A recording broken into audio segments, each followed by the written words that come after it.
FPL Game Week 6 chip strategy talk, guys. In this video, I will be revealing a Haaland and Salah draft, which I believe can work, as well as asking the question and answering as to whether or not what is the right chip to play. So without further ado, let's get into it.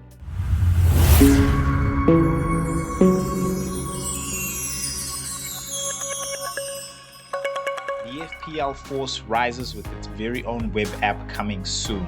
With every game week comes captaincy dilemmas, benching headaches, transfer doubts, and many more. So let the FPL Force guide you, not just through data-driven real-time analytics and recommendations so that you trust your every decision.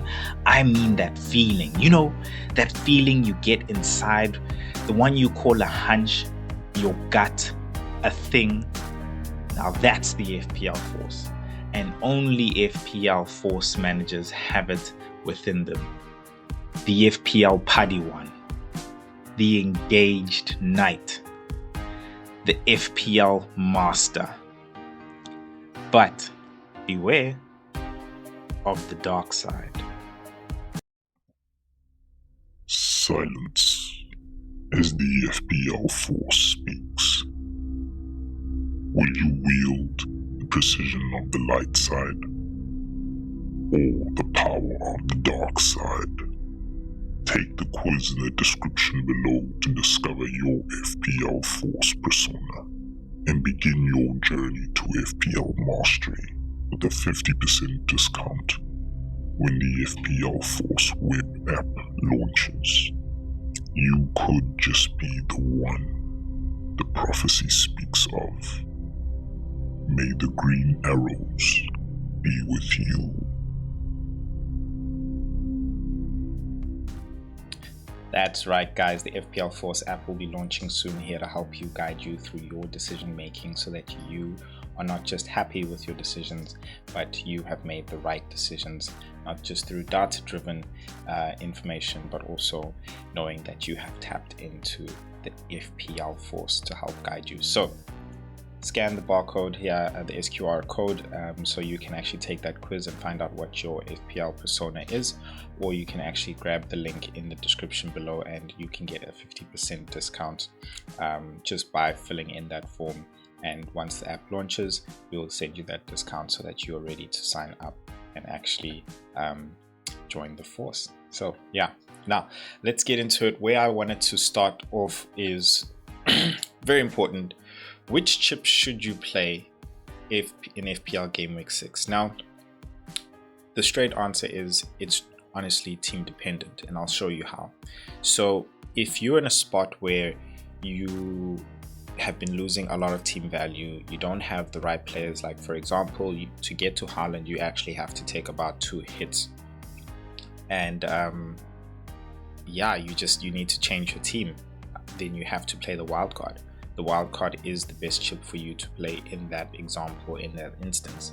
But if you're in a position where your team is really good, you're very happy with it, you just don't have Haaland for this week, and you really want to bring in some Man City assets and a couple other assets as well, and keep going on with your team as well, then the free hit is the actual chip to actually play this way, that you can change your team entirely, but when Game Week 7 comes around, you have your old team back again, and you can basically bring Haaland in and everybody else that you want, and not have to worry about losing your team. If you are still happy with your team, maybe not that you're necessarily happy, but the stars are aligning in the galaxy and you have a very good bench, because I think there are actually some players who actually have good games on the bench, then you can actually get rid of your bench boost this game week as well. And I would rather get rid of the bench boost first and then play a wild card, instead of deciding, let me play the wild card and set up for the bench boost. And this way, when you play your wild card, you don't have to think about the bench boost anyway. You can just think about real longevity and just get the players that you really want, and not try and set it up for a specific game week. And that's what's really helpful about getting rid of the bench boost before you actually play the wild card. And that's very much the situation I'm in.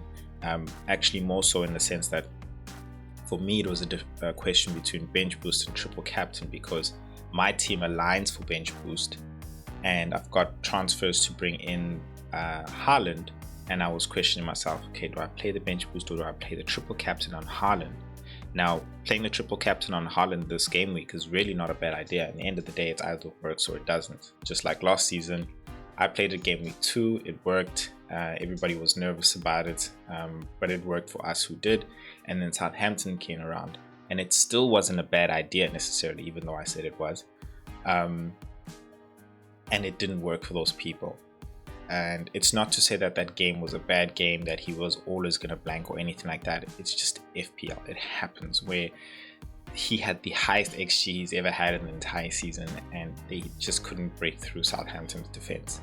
So in this instance, Burnley has the worst XGC, goals conceded, in the league right now. They are the team to go and play that triple captain against, with a man like Haaland and team like City, who is really informed in terms of giving him that chances. So triple captain is a actual go for this game week, but in my case I needed to get rid of the bench boost.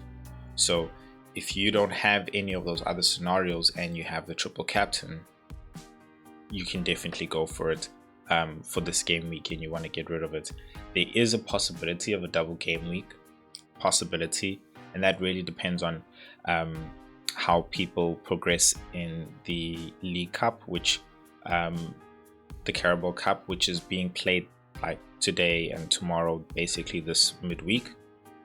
So maybe hold on to that decision, of course, because the games go into the midweek, and you might find yourself in some knowledge of like, hey, wow, you know, if they might be Crystal Palace who could be doubling in that in later 16, 17.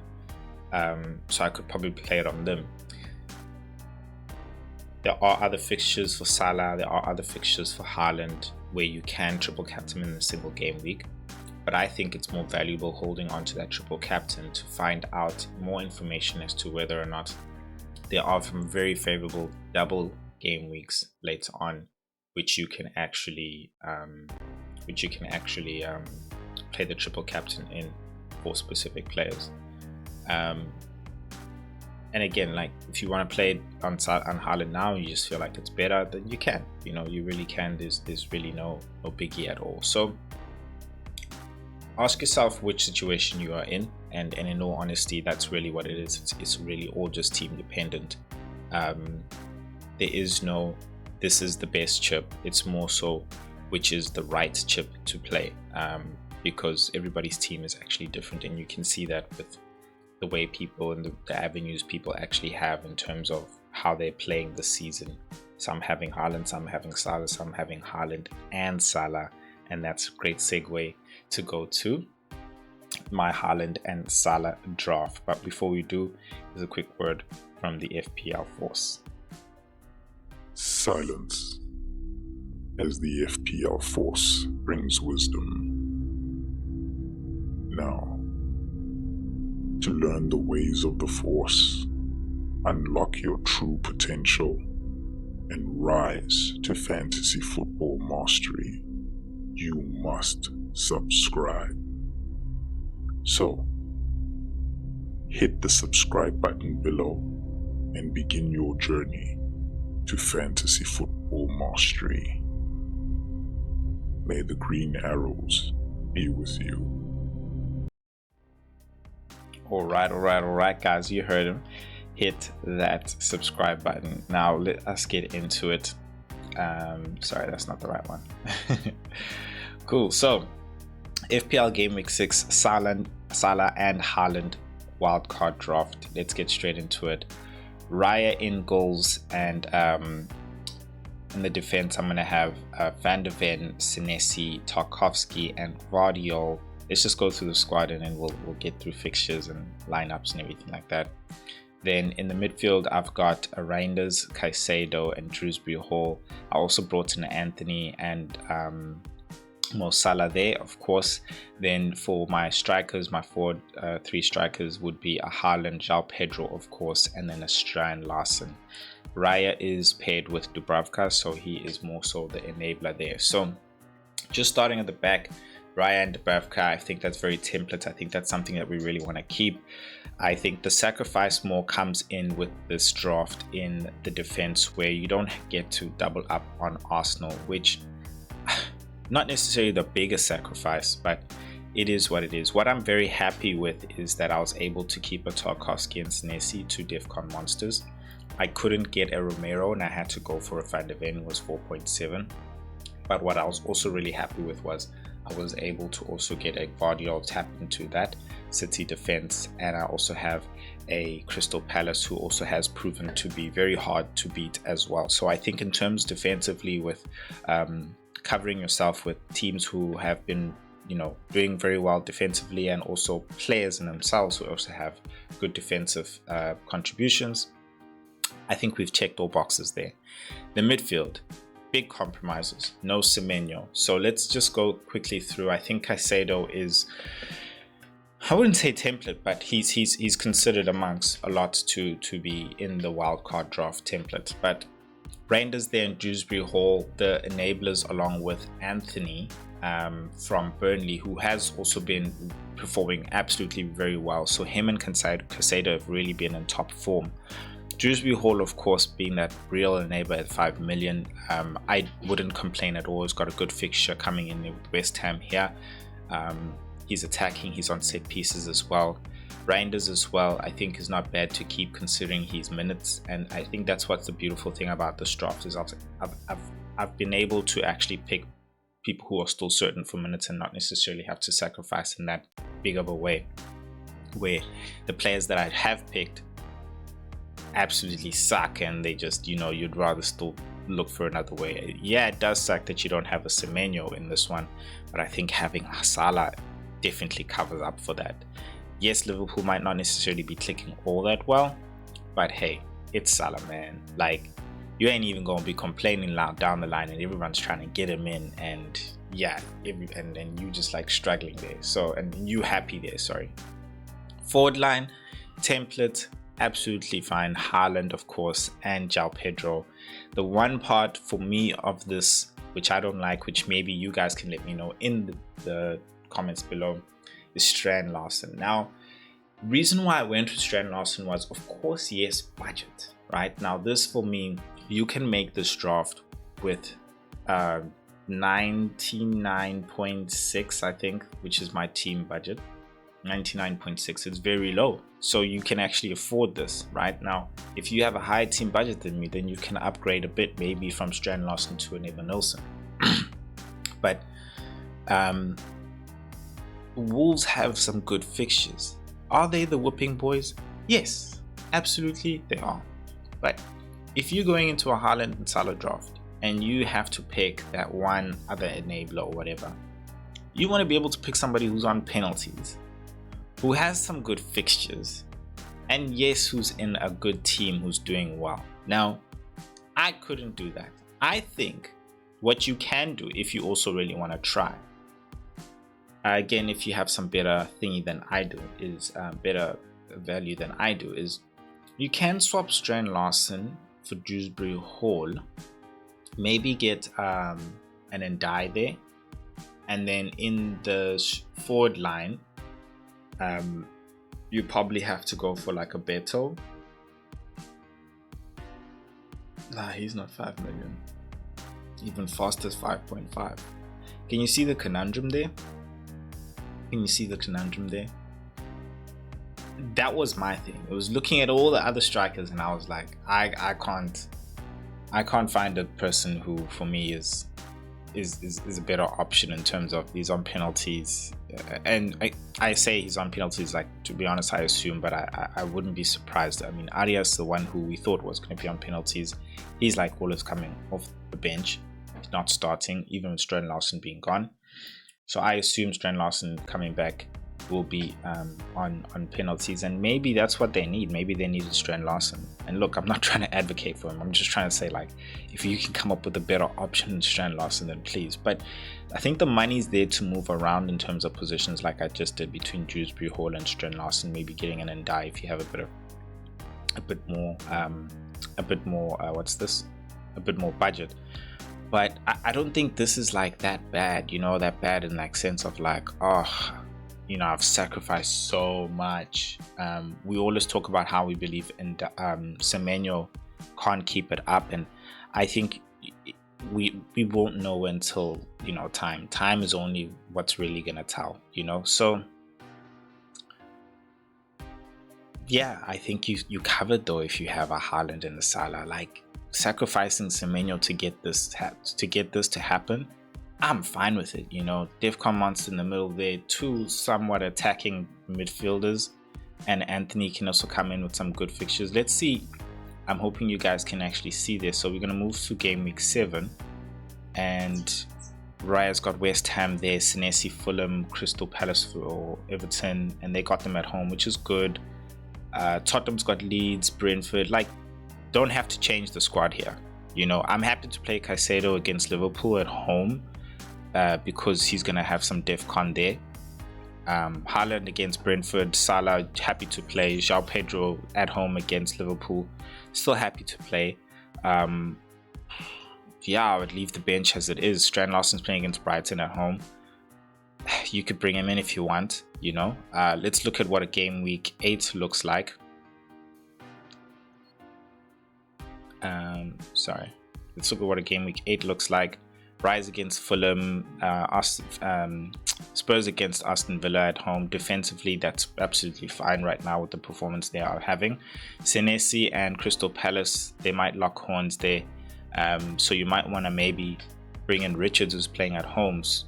They could probably defend, get a clean sheet there. Man City, Tarkowski. So yeah, I could definitely bring in Tarkowski out and bring in Richards there.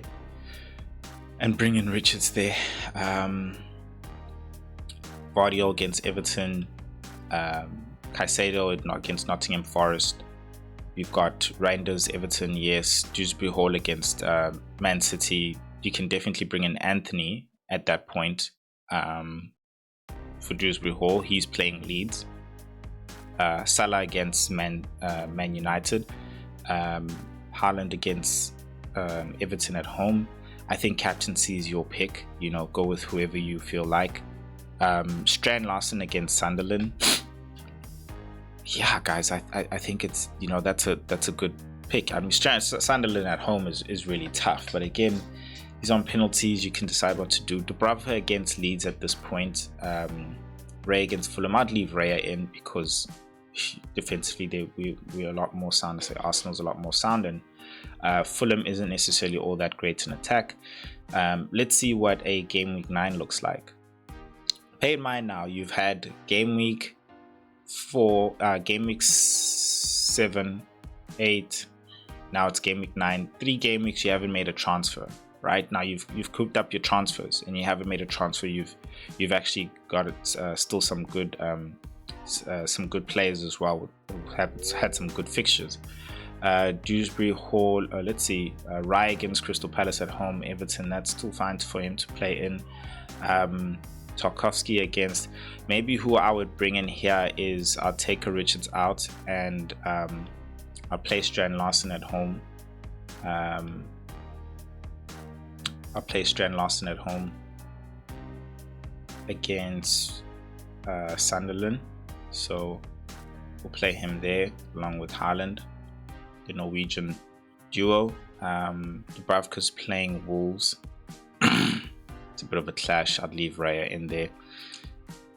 Aston Villa against Man City. Still happy to play them. Yeah, the rest of the team still looks good, man. Like, the rest of the team still looks good. Absolutely still looks good. That's game week 9. You still haven't made any transfers. So let's look at game week 10. And this is just to show you whether or not it works. It's not about rolling until you get 5 transfers. Like, if you can and the team's performing, I mean, that's the other thing, it's like right now you're only looking at it in terms of fixtures, but in the end of the day, you don't know whether or not that person's going to be performing or not, So game week 10, Let's see, Burnley, Raya against Burnley, Van de Ven against Chelsea, Senesi against Man City, Guardiola against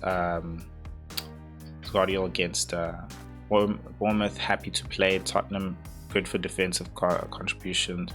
Anthony against Arsenal. That's the first person we see. Now we got Chief, man. We got Tarkovsky coming in here. We can come in for Anthony because he's playing Sunderland. So happy for that transfer to happen. Happy for that substitution to happen. And then we can also play Dewsbury Hall. Let's move Guardiola out into the side there. We can also play Dewsbury Hall in there. Who are we going to take out? I would take out Senesi. I'll take out Senesi because he's playing Man City. And I'm really not into... I'd rather have Dewsbury Hall than trying to get DEFCON in that game. And just knowing that Haaland, can just play and not have to worry about who he's playing against. Richards against Brentford. If I'm not confident in Strand Larsen scoring, I would put in Richards. But look at that. We had game week 10. We'll just do one more for the sake of trying to roll to 5 transfers. So we've rolled in game week 7, 8, 9, 10, and now we had 11. 5 free transfers now. Let's see what the squad looks like. Sunderland for Arsenal, Man United for Tottenham. Tarkovsky's playing Fulham at home. I'm happy for an Everton game at home. Liverpool for Guardiola, and City as well. Rangers, we can see that. So let's see who's on the bench who has a good fixture. Senesi against Aston Villa away. That's good for DEFCON. So if you really want to, and we know that Guardiola doesn't really get much DEFCON, which I think he will in this situation. But we know Senesi could possibly get a clean sheet considering the performance of Aston Villa now, and that could really change by the time, so you don't really know. Anthony against West Ham. Let's see. I would push Strand Larsen out and play Anthony. I'll play Strand Larsen out. Play Anthony. Yeah, let's just put him there, man. Just for the sake of it right now. Okay, cool. So, yeah, guys, like, for me, it's possible. It really just depends. What do you like? Chocolate or caramel? But yeah, man, that's honestly my take. That's my Haaland and Salah draft. You guys let me know what you think. If you want to see a Haaland draft that I just created, then you should check out this video right over here.